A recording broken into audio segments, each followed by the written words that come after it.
पति पत्नी की एक अनोखी कहानी। आनंदलाल और सरिता जी की शादी को अब 50 साल पूरे हो गए थे। उन दोनों की उम्र भी 75 से ऊपर निकल चुकी थी।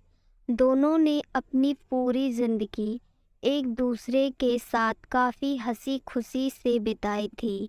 दोनों बिल्कुल दो जिस्म एक जान बनकर जिए थे।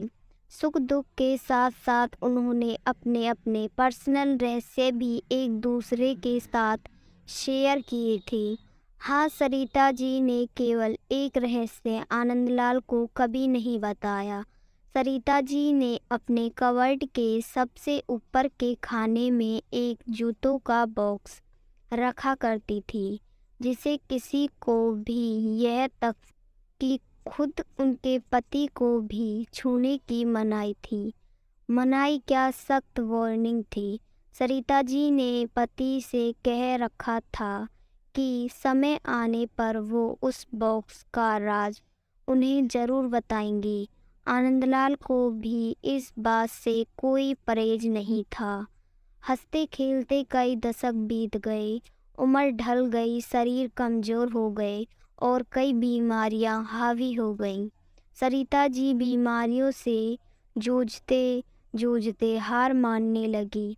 तब अपना आखिरी समय करीब है ये जानकर उन्हें आनंदलाल को अपने पास बुलाया और अपने जीवन का वो एकमात्र राज जो उनके कवर्ड में बंद था, उसको उससे परिचित करवाया। सरिता जी ने अपने पति को उस बॉक्स को लाने के लिए कहा।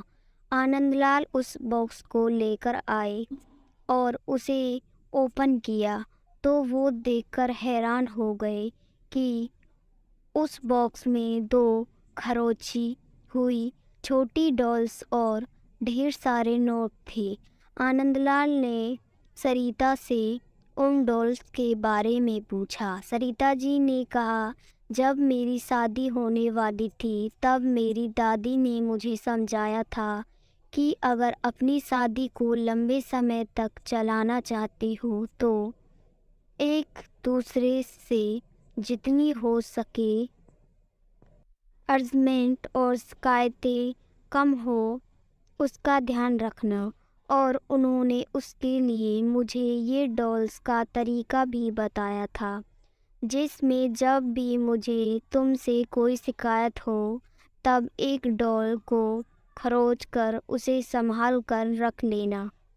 सरिता जी बात सुनकर आनंदलाल की आंखें भीग गईं, क्योंकि पिछले 50 सालों से सरिता जी को उनसे सिर्फ 2 बार शिकायत हुई। ये विचार ही उनके लिए काफ़ी सुखद था। बाद में उन्होंने उन्हें ढेर सारी 100 की नोटों के बारे में पूछा, जो गिनती करने पर 1 लाख से भी ज़्यादा की थी। सरिता जी ने कहा कि ये नोट मैंने तब इन बॉक्स में डाली जब जब मैंने आपके साथ कोई खुशी या संतोष के पल बिताए। आनंदलाल जी अपनी पत्नी को गले से लगाकर रो पड़े और बोले, मेरे किसी जन्म के पुण्य की होंगे जिससे मुझे तुम पत्नी के रूप में मिली। दोस्तों, छोटी सी इस पति पत्नी की प्रेम कहानी में जो पत्नी ने तरीका अपनाया था और हर पति पत्नी अपने जीवन में वही तरीका अपना ले तो हजारों रिश्तों जो छोटी छोटी बातों पर बिखर जाते हैं वो बिखरने से बच जाएं।